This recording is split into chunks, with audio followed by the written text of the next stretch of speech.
رمضان کا اصل میں جو پروگرام ہے، میں پہلے ذرا تمہیداً عرض کر دوں، یہ ہم صرف واقف ہیں روزہ دن کا اور رات کو 1 گھنٹے کی تراویح۔ یہ بہت بڑا مغالطہ ہے، بہت بڑا مغالطہ ہے، بہت بڑا مغالطہ ہے۔ روز اصل میں رمضان کا پروگرام کیا ہے؟ دن بھر کا روزہ اور رات کے اکثر حصے کو قرآن کے ساتھ لے کر جاگنا۔ لیکن حکمت خداوندی نے پہلے حصے کو تو فرض کیا ہے، دوسرے کو فرض نہیں کیا، اس کو ترغیب اور تشویق پر چھوڑ دیا ہے۔ لیکن اس کی جو اہمیت ہے میں چاہتا ہوں کہ پہلے اچھی طرح اس کو سمجھ لیں آپ۔ دیکھیے پہلی حدیث اس میں ہے ان سلمان الفارسی رضی اللہ تعالی عنہ قال خطبنا رسول اللہ صلی اللہ علیہ وسلم فی آخر یوم من شعبان۔ حضرت سلمان فارسی سے مروی ہے، انہوں نے فرمایا کہ خطبہ ارشاد فرمایا ہمیں اللہ کے رسول نے صلی اللہ علیہ وسلم شعبان کے آخری دن۔ فقال، آپ نے ارشاد فرمایا، یہ خطبہ طویل ہے، میں نے صرف شروع کے چند جملے یہاں نقل کیے ہیں۔ یا ایھا الناس قد اظلکم شہر عظیم، اے لوگو تم پر ایک بہت عظمتوں والا مہینہ سایہ فگن ہو گیا ہے۔ دیکھیے سایہ فگن سے وہ انگریزی کا محاورہ آپ کے ذہن میں آنا چاہیے، coming events cast their shadows before.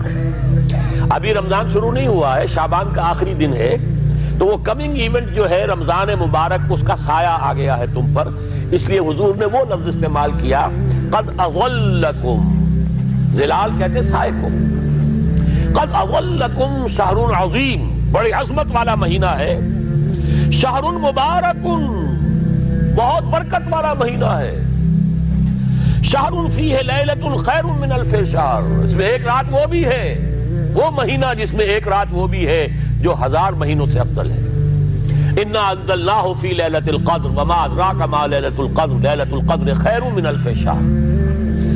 اب جو اگلے 2 جملے ہیں وہ نوٹ کیجئے، جعل اللہ صیامہ فریضۃ وقیام لیلہ تطوعا، اللہ نے ٹھہرایا ہے، قرار دیا ہے اس کا روزہ رکھنا تو فرض کے درجے میں، اور اس کی رات کا قیام تطوع کے درجے میں، اپنی مرضی پر، اپنی خواہش پر، نفل کے طور پر یہ تم پر لکھ دیا گیا ہے، لکھا تو گیا ہے، جعلہ تو ہے۔ مجعول کا جو پہلا مفعول ہے وہ کیا ہے؟ جعلہ کا مجعول اول کیا ہے؟ دن کا روزہ، اور مجعول ثانی کیا ہے؟ قیام لیلہ، رات کو کھڑا رہنا۔ اب یہ رات کا کھڑا رہنا اس کی کتنی مقدار ہوگی؟ کہاں سے معلوم کریں گے؟ قرآن سے۔ جب یہ لفظ آیا ہے سورہ مزمل میں، یا ایھا المزمل قم اللیل الا قلیلا نصفہ او انقص منہ قلیلا او زد علیہ ورتل القرآن ترتیلا، یہ معنی ہے اے لحاف کمبل میں لپٹ کر لیٹنے والے، کھڑے رہا کرو رات کو سوائے اس کے تھوڑے سے حصے کے، یعنی آدھی رات یا اس میں تھوڑا سا کم کر لو، جسے پھر کہا مفسرین نے 1/3 رات کم سے کم، اور زد علیہ یا آدھی پر بھی کچھ زیادہ کرو، یہ 2/3 رات ہو گیا۔ ورتل القرآن ترتیلا، اور قرآن کو اتارا کرو تھوڑا تھوڑا تھوڑا، ترتیل، تفعیل، تنزیل، جیسے قرآن تھوڑا تھوڑا محمد پر نازل ہوا صلی اللہ علیہ وسلم، ایسے ہی تھوڑا تھوڑا تھوڑا قرآن اپنے اندر اتارو، ہیمر اٹ ڈاؤن، اپنے ذہنوں میں اتارو، اپنے قلب میں اتارو۔ اس کے لیے رات کو کھڑے رہو، اور قیام اللیل کم سے کم 1/3 شب کے اوپر اطلاق ہوگا، اس سے کم پر تو اطلاق ہے ہی نہیں۔ اگلی حدیث پڑھیے، اور یہ ہے جو عام طور پر ہر مسجد میں بھی آج کل خوب یہ گونج رہی ہوگی، حدیث بیان ہوتی ہے، اس لیے کہ بخاری اور مسلم دونوں میں موجود ہے، متفق علیہ روایت ہے، اس سے اونچا تو درجہ سند کے اعتبار سے تو حدیث کا کوئی اور درجہ اس سے اونچا ہے نہیں۔ عن ابی ہریرہ رضی اللہ عنہ قال قال رسول اللہ صلی اللہ علیہ وسلم، حضرت ابو ہریرہ سے روایت ہے، آپ نے فرمایا کہ حضور نے ارشاد فرمایا، من صام رمضان ایمانا و احتسابا غفر له ما تقدم من ذنبه، جس نے روزہ رکھا رمضان مبارک کے دوران اللہ پر یقین رکھتے ہوئے اور اس سے اجر و ثواب کے حاصل ہونے کی امید میں، اس کے تمام پچھلے گناہ معاف ہو جاتے ہیں۔ ومن قام رمضان ایمانا واحتسابا غفر له ما تقدم من ذنبه، اور جو کھڑا رہا رمضان کے دوران، کھڑا رہا ہے جیسے ساما، میں نے شروع میں آپ سے عرض کر دیا تھا یہ مصدر ساما یصوم صومن، قام یقوم قیاما، ومن قام رمضان، جو کھڑا رہا رمضان کے دوران، پورے رمضان کے دوران کھڑا رہا، ایمان و احتسابا کی شرط پھر وہی ہے، غفر له ما تقدم من ذنبه، وہی اجر اس کا بھی ہے، ومن قام لیلۃ القدر ایمانا واحتسابا غفر له ما تقدم من ذنبه، اور جو خاص طور پر لیلۃ القدر میں کھڑا رہا ایمان اور احتساب کے ساتھ، اس کے بھی پچھلے گناہ معاف ہو گئے۔ اب یہ قامہ اور سامہ جیسے آ رہا ہے ایک دوسرے کے ساتھ پیرلل ہو کر، اس کو نوٹ کر لیجیے، من سامہ رمضان من قام رمضان، کیا یہ 1 گھنٹے کی تراویح جو ہے اس پر پوری اترتی ہے؟ نسبت خاک رابع عالم پاک، کوئی اس میں ریشو پروپورشن جڑتی نہیں۔ اگلی حدیث بھی پڑھ لیجیے، یہ وہی آگے عبداللہ ابن عمرو بن العاص رضی اللہ تعالی عنہما، جن کے بارے میں نے عرض کیا تھا، بہت ہی زاہد منش، بڑے عابد، ہر روز روزہ اور پوری رات نماز پڑھتے تھے، وہ راوی ہیں اس کے۔ عن عبداللہ ابن عمرو رضی اللہ عنہما ان رسول اللہ صلی اللہ علیہ وسلم قال الصیام والقرآن یشفعان للعبد، روزہ اور قرآن دونوں بندے کے حق میں شفاعت کریں گے۔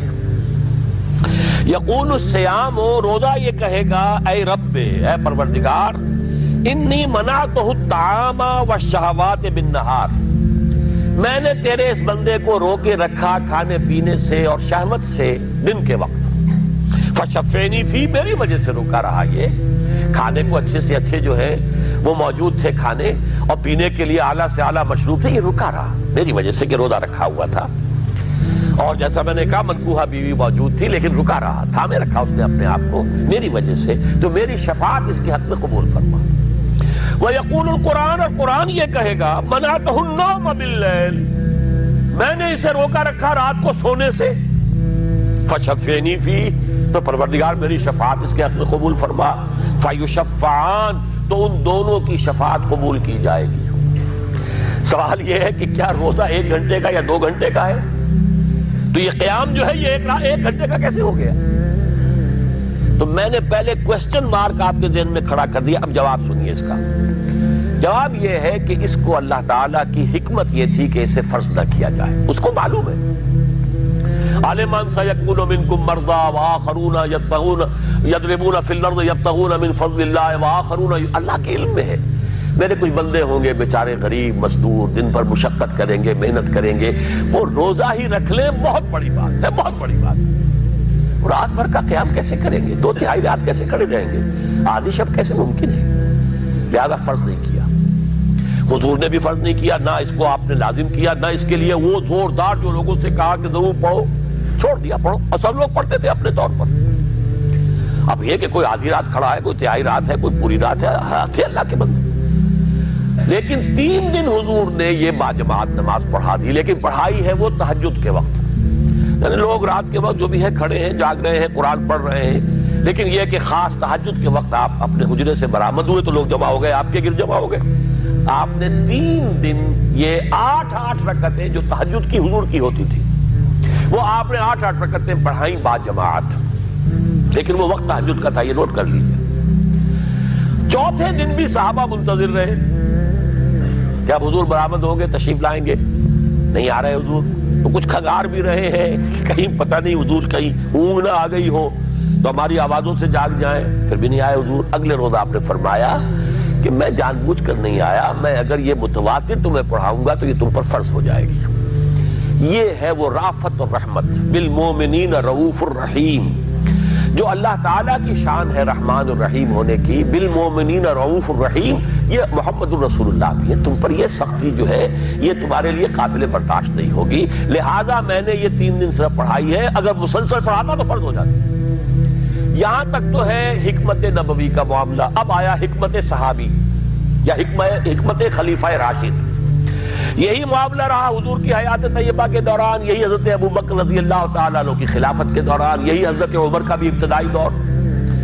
لیکن دور خلافت عمر فاروق کے دوران یہ واقع آیا کہ حضرت عمر داخل ہوئے مسجد میں، دیکھا رات کے وقت ابھی کوئی باجماعت تراویح کا جو ابھی جاری ہے، لیکن یہاں پہ آپ لوگوں کو ایک بات بتاتے چلے کہ یہاں تک جو آپ لوگوں تک بات پہنچائی ہے ڈاکٹر اسرار صاحب نے، وہ یہ تھی کہ حضور صلی اللہ علیہ وسلم کے زمانے میں تراویح کا کنسیپٹ نہیں تھا، اور اگر حضور صلی اللہ علیہ وسلم نے 3 دن تراویح پڑھائی تو اس کے بعد اسے سکپ کر دیا اور کبھی بھی تراویح کو ترجیح نہیں دی باجماعت۔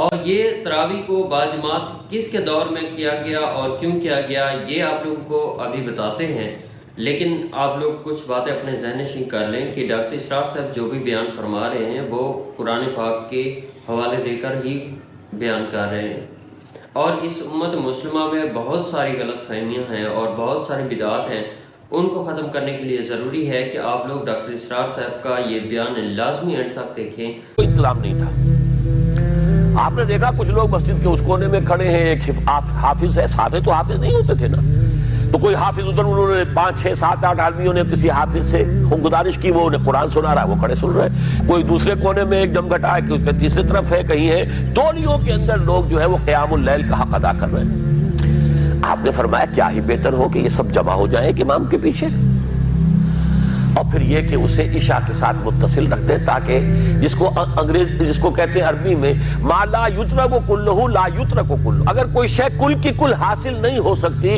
تو کوئی شخص بھی مسلمان بالکل محروم نہ رہ جائے، کم سے کم یہ 20 رکعت تراویح تو پڑھے اور قرآن سن لے، تاکہ کسی نہ کسی درجے میں تو اس کا بھی حصہ ہو جائے اس کی برکات میں سے۔ یہ ہے حکمت حضرت عمر فاروق کے فیصلے کی۔ اور چونکہ حضور نے فرمایا علیکم بسنتی و سنت الخلفاء الراشدین المہدیین، تم پر لازم ہے کہ میری سنت کو اور میرے خلفاء راشدین کی سنت کو مضبوطی سے پکڑو۔ یہ وجہ ہے کہ فقہائے اربعہ جو ہیں ہمارے، وہ سب کے سب اس کو واجب کے درجے میں رکھتے ہیں، اس لیے کہ یہ فیصلہ حضرت عمر کا ہے، عمر خلیفہ راشد ہیں رضی اللہ تعالی عنہ، لہذا یہ نظام بن گیا تراویح کا۔ اب میں اس کی نفی نہیں کر رہا، لیکن جو شخص سمجھتا ہے کہ اس سے اصل حکمت اور غرض و غایت پوری ہو گئی، وہ مغالطے میں مبتلا ہے۔ یہ تو علی الاقل کم سے کم اس درجے میں کہ ہر مسلمان کم سے کم اس درجے تک تو جو ہے وہ کچھ نہ کچھ حظ حاصل کر ہی لے، اور وہ اس سے محروم نہ ہو بالکل ہی۔ ما لا یدرک کلہ لا یترک کلہ، اس درجے میں حضرت عمر کا فیصلہ ہے، اور اسی کی وجہ سے ہمارے خلفاء، ہمارے جو ائمہ اربعہ انہوں نے قبول کیا ہے، اور یہی اس مسئلے کا حل ہو جائے گا۔ جو اہل حدیث حضرات اس کے اوپر جو ہے چیلنج بھی شائع کرتے ہیں، کوئی ثابت کر دے حضور سے 20 رکعتیں تو ہم اتنے لاکھ، ہم بھی کہتے ہیں کہ حضور سے ثابت نہیں ہے، کون کہتا دعویٰ ہی نہیں، یہ تو حضرت عمر کا فیصلہ ہے۔ حضرت عمر کا فیصلہ، خلیفہ راشد کا فیصلہ، اس کو امت نے قبول کیا ہے، لہذا وہ نظام ہے، رہے گا۔ اور یہی جو ہے آپ کو معلوم ہے، حالانکہ یہاں اکثریت جو ہے وہاں پر وہ اہل حدیث حضرات کی ہے سعودی عرب میں، حرمین میں وہی 20 رکعت تراویح ہوتی ہے، اس لیے کہ وہ ان کا جو آفیشل مسلک ہے وہ مسلک حنبلی ہے، حنفی نہیں ہے، تو حنبلی مسلک میں بھی یہی ہے، شافعی میں بھی یہی ہے، مالکی میں تو 36 تک کی روایتیں موجود ہیں، 36 رکعت۔ لیکن یہ ہے کہ یہ ہے وہ 20 رکعت تراویح کا معاملہ، اس کی نفی میری بات سے نہ سمجھ لیجئے گا، وہ ٹھیک ہے، حضرت عمر کا فیصلہ ہے۔ پھر یہ کہ یہ آسان ترین ہے کہ عشاء کے ساتھ ہی متصل پڑھ لی، اور آج تو ہماری نیند کا کوئی حصہ اس میں جاتا ہی نہیں، کون سوتا ہے اس سے پہلے، سوال ہی پیدا نہیں ہوتا۔ لیکن یہ جو کہہ رہے ہیں کہ قرآن کہے گا میں نے اسے نیند سے روکے رکھا، اس کا حق کہاں ادا ہوا؟ اس کا حق تو ادا ہوگا کہ تہائی ورنہ نصف شب کے لگ بھگ آپ جاگے قرآن کے ساتھ۔ اب سمجھئے اس کی غرض و غایت کیا ہے۔ اگر قرآن رمضان کا یہ دوگنا پروگرام سامنے آ گیا، اصلاً جو مطلوب ہے دن بھر کا روزہ اور رات کے اکثر حصے کا کم سے کم نصف شب جو ہے اس میں جاگنا قرآن کے ساتھ، اب اس کی جو حکمت اور غرض و غایت ہے وہ بھی اب آپ 2 درجوں میں سمجھئے۔ رمضان کا اب 2 اچھا پروگرام، دن میں روزہ رکھو، اس روح کو مزمحل کرو، اس روح کو مزمحل کرو گے، اس میں جسم کو مزمحل کرو گے، حیوانی وجود کو، تو ہی اس روح کو کچھ ریلیف ملے گا۔ بھاری بوجھ کسی کے قدموں میں پڑا ہوا ہے، وہ کیسے اوپر اٹھے گا؟ ذرا اس کے نیچے جو وزن ہے، لنگر بھاری ہے جہاز کا، کیسے چلے گا؟ لنگر تو اٹھاؤ۔ تو اس طریقے سے وہ ذرا بوجھ سے اس کو تھوڑا سا ریلیف دو، رات کو کھڑے ہو جاؤ، اب اپنی روح پر نازل کرو اللہ کے کلام کو، تیرے ضمیر پہ جب تک نہ ہو نزول کتاب، گرہ کشا ہے نہ راضی نہ صاحب کشاف۔ اب یہ پھوار پڑ رہی ہے تمہارے اوپر، تمہارے اندر اس کو جذب ہونا چاہیے۔ اس سے کیا ہوگا؟ روح کو تقویت حاصل ہوگی۔ اس کو مثال سے پہلے سمجھا دوں، کوئی شخص پیاس سے مر رہا تھا، اس درجہ پیاسا تھا کہ اس کے اوپر بے ہوشی بھی طاری ہو گئی ہے۔ کوئی شخص آیا، اس نے پہلے اس کو پانی کے چھینٹے دیے، کچھ ہوش میں آیا، اب اسے پانی کا کوئی کٹورا لگا دیا اس کے منہ سے۔ پانی کے ایک گھونٹ کی جو لذت اسے اس وقت محسوس ہوگی، کیا کبھی زندگی میں کسی کو محسوس ہو سکتی؟ یہ پانی کتنی بڑی قیمت ہے، قیمتی شے ہے۔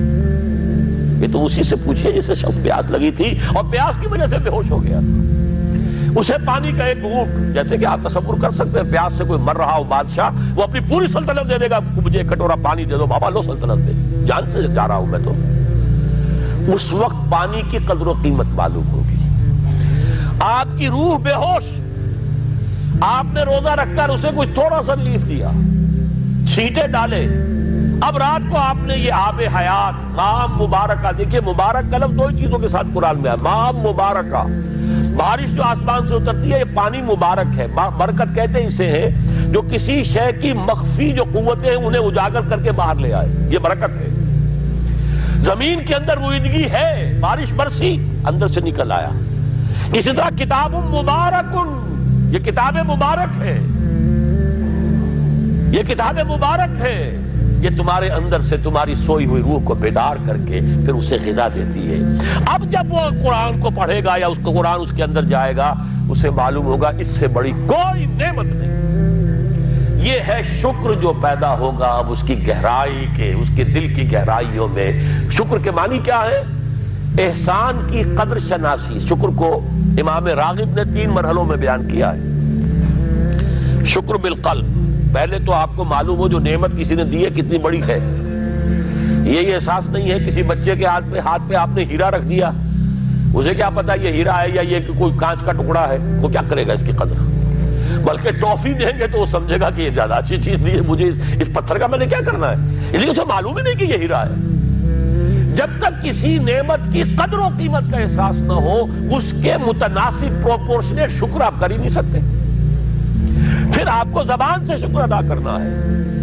الحمدللہ الذی انزل علی عبدہ الکتاب، یہ زبان سے شکر ادا کیجیے۔ پھر اس کا شکر کا حق ادا کرنا ہے، اس نعمت کو استعمال کرنا ہے۔ اگر نعمت لا کے رکھ دی تو بھی یہ ناشکری ہے۔ کسی بچے کو لا کر کسی اس کے والد نے کتاب دی بڑی عمدہ، اور وہ بڑا مہذب بچہ ہے، تھینکس ڈیڈ یا ڈیڈی، اس نے شکریہ ادا کر دیا، پھر کتاب جا کے جو رکھی کبھی کھول کے دیکھا ہی نہیں، تو ناشکری کر رہا ہے یا شکر کر رہا ہے؟ زبان سے تو شکر ادا کیا تھا تو ناشکری کر رہا ہے، لاقدری کر رہا ہے، اس کو پڑھا ہی نہیں۔ قرآن کا شکر کیا ہوگا؟ وہ میرا کتابچہ جو ہے مسلمانوں پر قرآن مجید کے حقوق، اگر وہ سمجھیں گے، جو کہ میری اس پوری دعوت قرآنی کی جڑ اور بنیاد ہے۔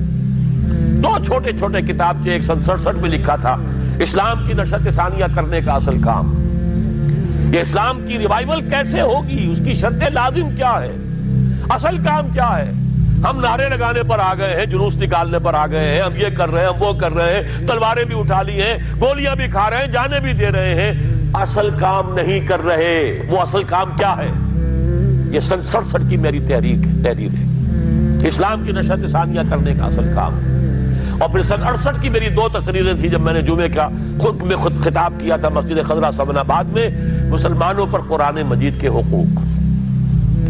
اس کو مانو جیسے کہ ماننے کا حق ہے، اس کو پڑھو جیسے کہ پڑھنے کا حق ہے، اس کو سمجھو جیسے کہ سمجھنے کا حق ہے، اس پر عمل کرو جیسے کہ عمل کا حق ہے، اور اسے 4 دانگے عالم میں پھیلاؤ۔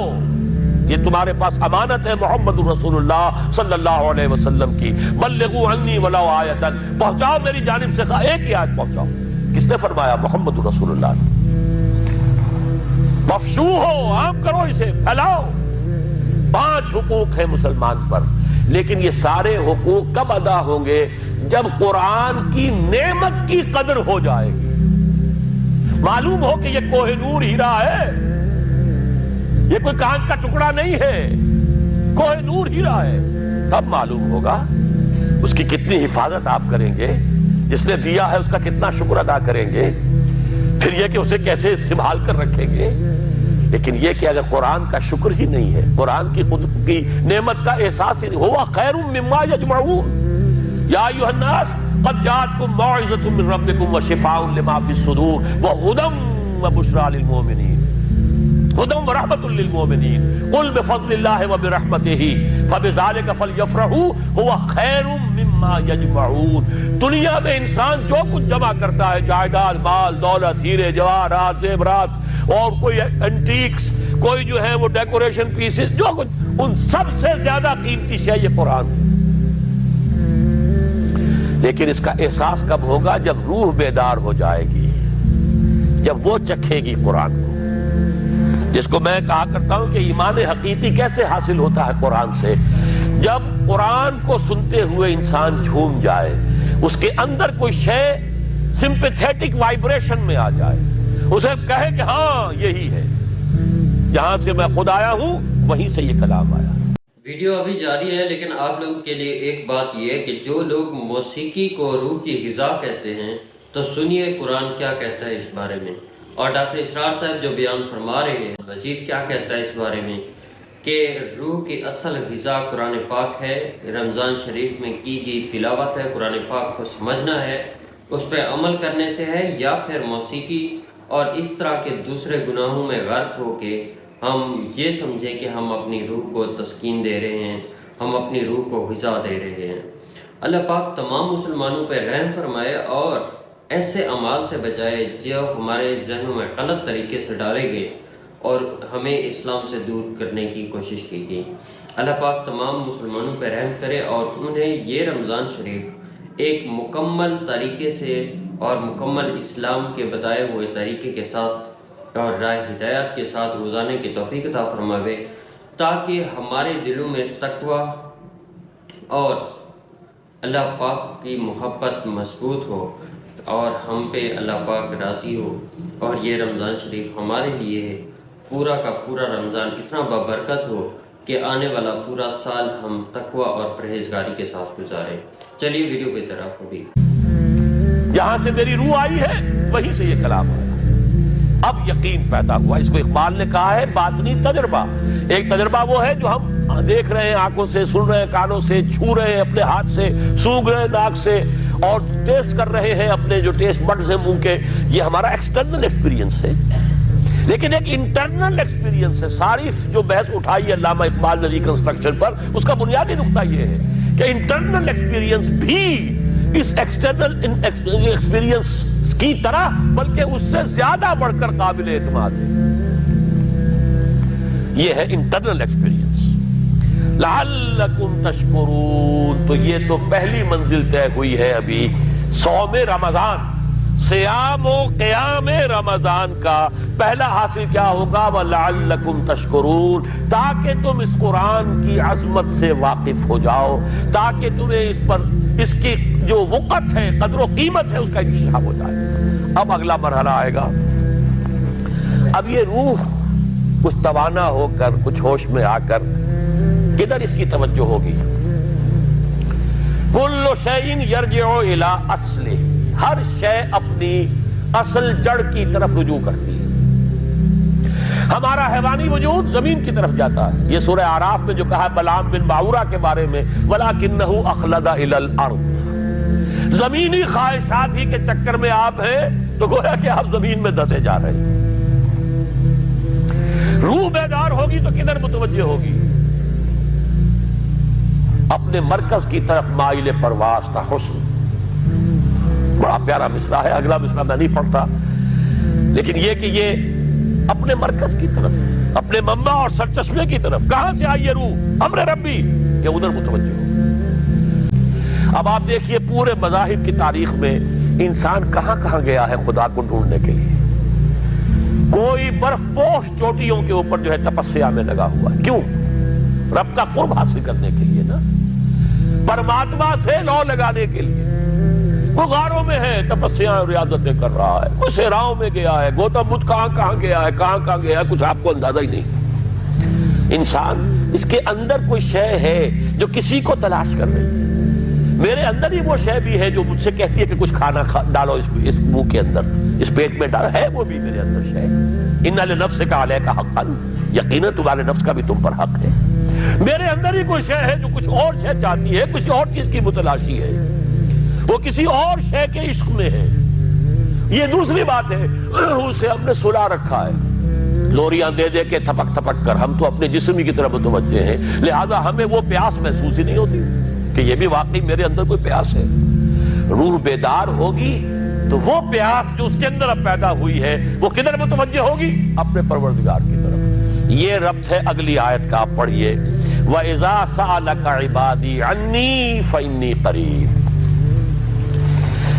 جب یہ روح بیدار ہو کر اپنے مرکز کی طرف متوجہ ہوگی، اپنے منبع اور سرچشمے کی طرف متوجہ ہوگی، اپنے مبدا کی طرف متوجہ ہوگی، تو اے میرے نبی صلی اللہ علیہ وسلم، جب میرے بندے آپ سے میرے بارے میں پوچھیں، فَإِنِّي قَرِيب، انہیں بتا دیجئے میں قریب ہی ہوں، کہیں دور نہیں، اس کی رگے جاں سے بھی زیادہ قریب ہے۔ ہم قریب ہیں، جب چاہو ہمیں پکارو، جب چاہو دعا کرو، جب چاہو باریابی حاصل کر لو۔ ہم تو مائل میں کرم ہیں، کوئی سائل ہی نہیں۔ ہم تو ہر روز رات کے آخری گھڑیوں میں سمائے دنیا تک نزول فرماتے ہیں، اور ہماری طرف سے پکارنے والا پکارتا ہے، حل من مستغفر فاغفر لہ، ہے کوئی استغفار کرنے والا کہ میں اسے بخش دوں؟ ہے کوئی مانگنے والا؟ حل من سائل فاعطیہ، ہے کوئی مانگنے والا جسے میں دوں؟ تم سوئے ہوتے ہو، ہم تو غافل نہیں، تم غافل ہو، متوجہ تو ہو، آؤ تو صحیح ہماری طرف۔ حدیث قدسی میں آیا ہے، میرا بندہ میری طرف چل کر آتا ہے، میں دوڑ کر آتا ہوں، وہ بارش بھر آتا ہے، میں ہاتھ بھر آتا ہوں۔ میرا بندہ میرا ذکر اپنے دل میں کرتا ہے، میں اپنے جی میں اس کا ذکر کرتا ہوں، یاد کرتا ہوں اسے۔ اور میرا بندہ اگر کسی محفل میں میرا ذکر کرتا ہے، میں اس سے بہت اعلیٰ محفل میں اس کا ذکر کرتا ہوں، ملائے اعلیٰ کی محفل میں ذکر کرتا ہوں۔ یہ حدیث کے الفاظ ہیں کہ نہیں؟ تو تم غافل ہو بھائی ہم سے، ہم تو غافل نہیں۔ اغیب و وذو اللطائف لا یغیب وارجوہ رجال لا یخیب، میں غائب ہو جاتا ہوں، وہ تو غائب ہونے والی ہستی ہی نہیں ہے، ہر آن موجود، هو معکم اینما کنتم۔ وَإِذَا سَأَلَكَ عِبَادِي عَنِّي فَإِنِّي قَرِيبٌ أُجِيبُ دَعْوَةَ الدَّاعِ إِذَا دَعَانِ فَلْيَسْتَجِيبُوا لِي۔ لیکن اب آئی بات اصل، یہ دو طرفہ بات ہوگی، مجھ سے دعا کرو، کسی وقت کی پابندی نہیں، کسی جگہ کی پابندی نہیں، ناپاکی کی حالت میں ہو تب بھی دعا کر سکتے ہو، میری کتاب کو ہاتھ مت لگانا، مجھ سے دعا کر سکتے ہو، دعا میں کوئی پابندی نہیں، لیٹے مانگو، بیٹھے مانگو، ناپاکی میں مانگو، پاکی میں مانگو، جب چاہو مانگو مجھ سے، دعا میں کوئی خطرت نہیں۔ اور جہاں پکارو گے there and then I will listen to you and I will grant your prayers۔ اجیبو جو ہے، اجیبو دونوں معنی، جواب دینا اور قبول کرنا، اجابت استجابت دونوں کا ایک ہی مفہوم ہے، جواب دینا اور قبول کرنا۔ اجیب دعوت الداعی اذا دعان، میں تو ہر پکارنے والے کی پکار کو سنتا ہوں، قبول کرتا ہوں جب بھی وہ مجھے پکارتا ہے، لیکن فلیستجیبوا لی، میرا بھی تو کہنا مانو، چاہیے کہ یہ بھی میرا کہنا مانے، مجھ سے محبت کریں، مجھ سے لو لگائیں، میرے دین کے لیے اپنے آپ کو وقف کریں۔ ان صلاتی و نسکی و محیای و مماتی للہ رب العالمین، میرے باغیوں کے خلاف بغاوت کریں، میرے دین کا جھنڈا اونچا کریں۔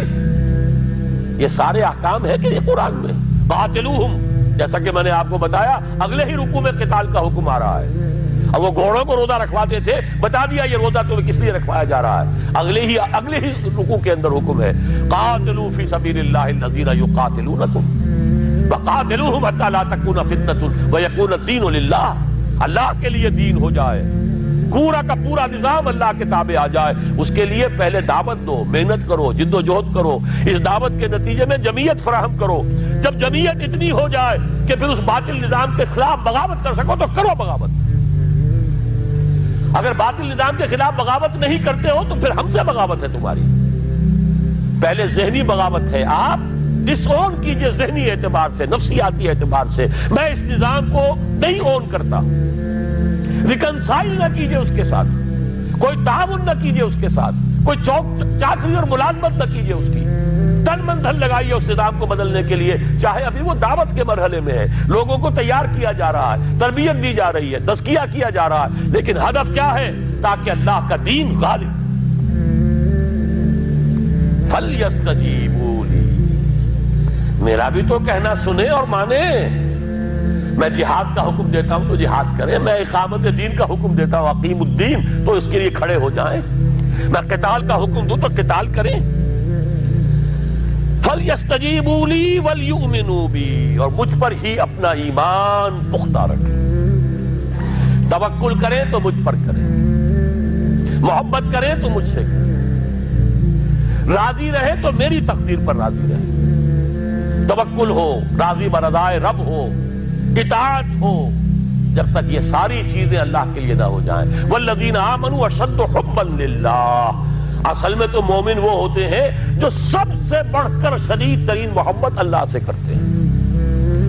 قل ان کان آباؤکم وابناؤکم واخوانکم وازواجکم وعشیرتکم واموال اقترفتموها وتجارۃ تخشون کسادها ومساکن ترضونها احب الیکم من اللہ ورسولہ وجہاد فی سبیلہ فتربصوا حتی یاتی اللہ بامرہ واللہ لا یہدی القوم الفاسقین۔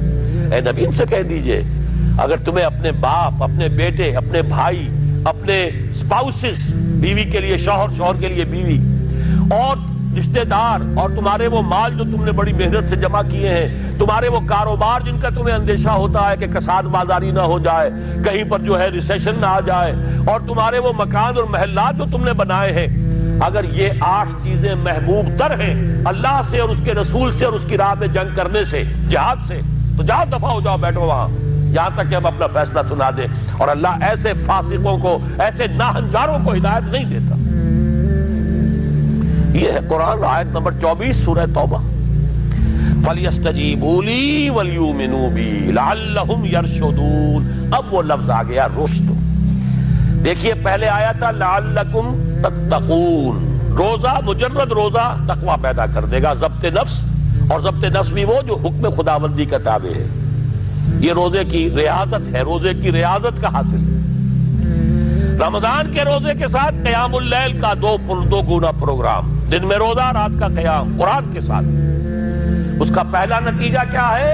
لعلکم تشکرون، تاکہ قرآن کی عظمت منکشف ہو جائے، قرآن کی قدر و قیمت سے تم آگاہ ہو جاؤ، تمہیں معلوم ہو جائے کتنی بڑی دولت ہے جو اللہ نے دی ہے۔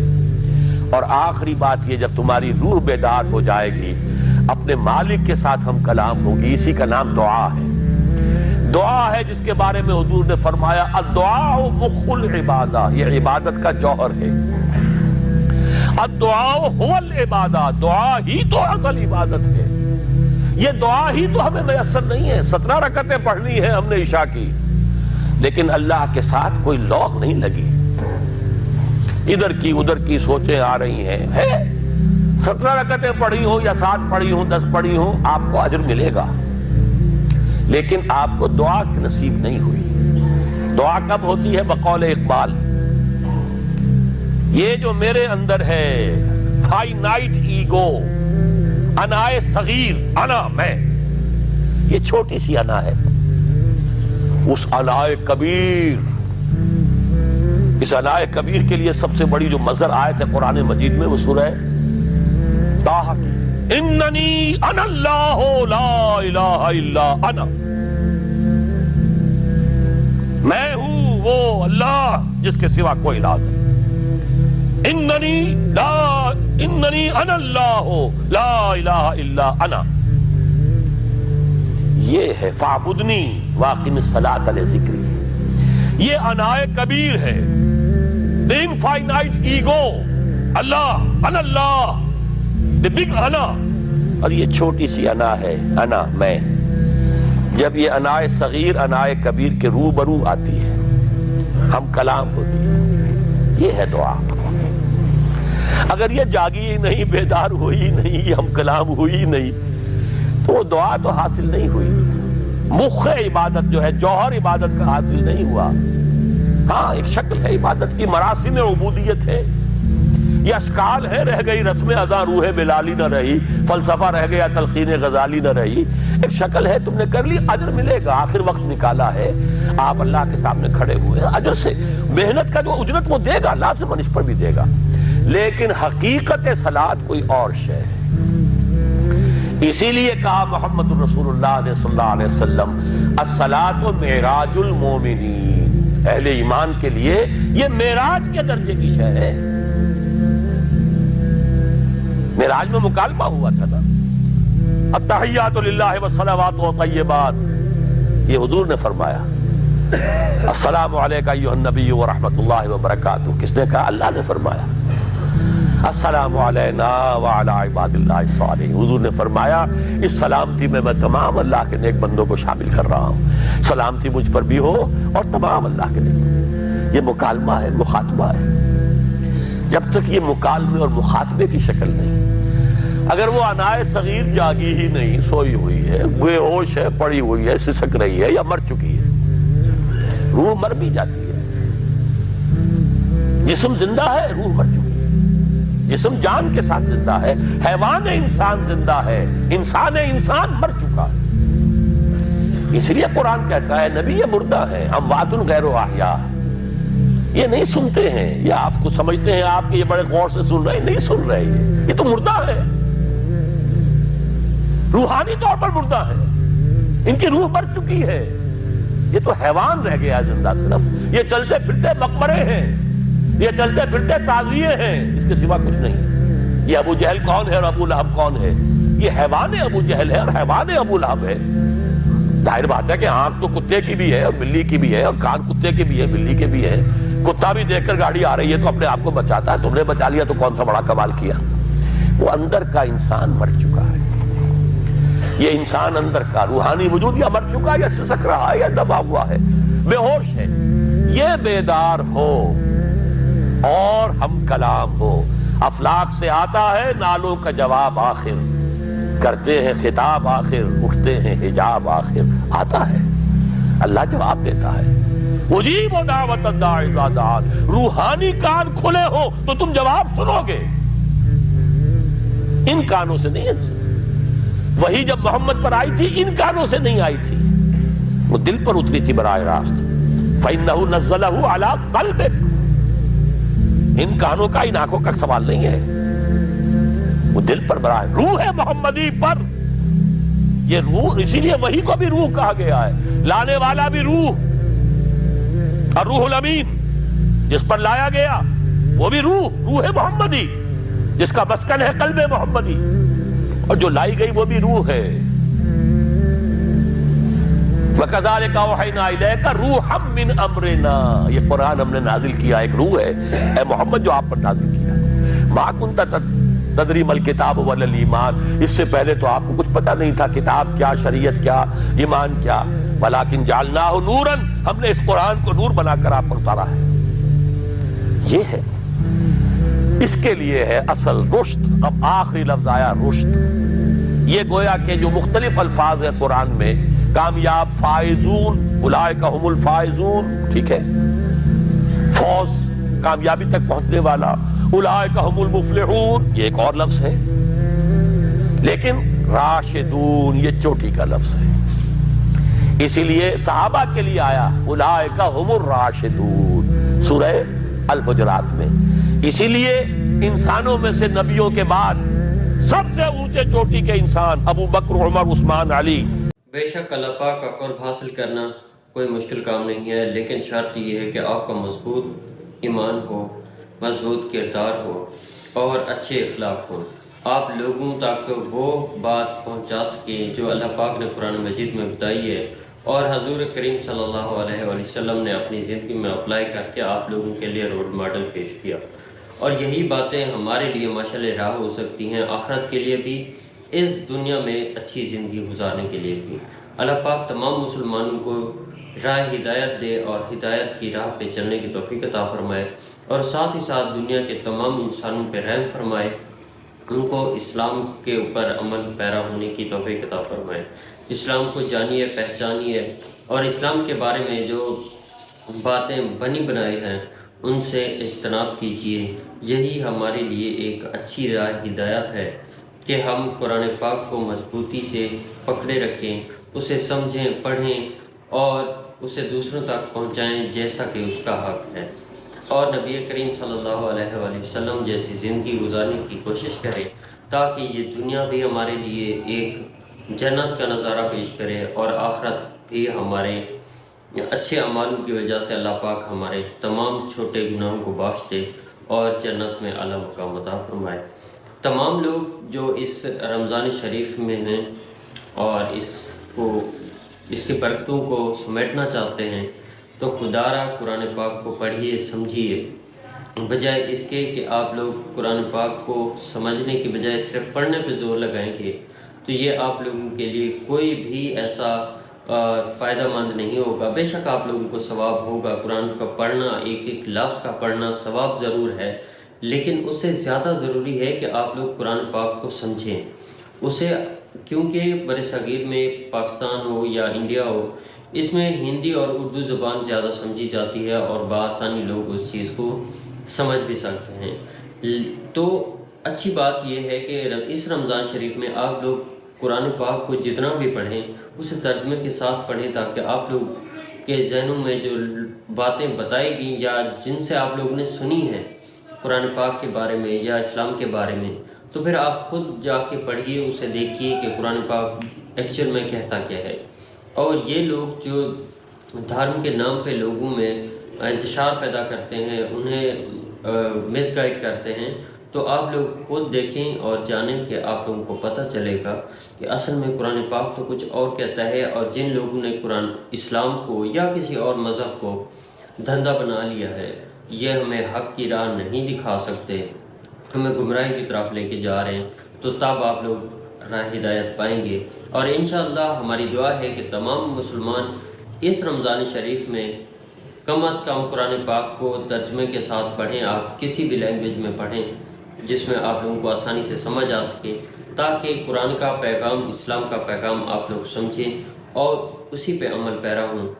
اور یہ جو لوگ دھرم کا دھندا بنائے ہوئے ہیں ان کے خاتمے کے لیے یہ بہت اچھی بات ہے کہ آپ لوگوں کے درمیان اور آپ لوگوں کے دلوں میں اسلام کی اصل روشنی موجود ہو۔ اللہ پاک تمام مسلمانوں اور تمام دنیا کے انسانوں پر رحم فرمائے اور راہ ہدایت دکھائے۔ یہی ہمارا پیغام ہے، یہی ہماری چھوٹی سی کوشش ہے، آپ لوگوں تک ویڈیو پہنچاتے ہیں۔ اگر ویڈیو اچھی لگتی ہے تو آپ لوگ آگے بھی شیئر کیا کریں تاکہ میکسیمم لوگ اس چیز سے مستفید ہو سکیں۔ ناظرین ملتے ہیں اگلی ویڈیو میں، تب تک کے لیے اجازت، اللہ حافظ۔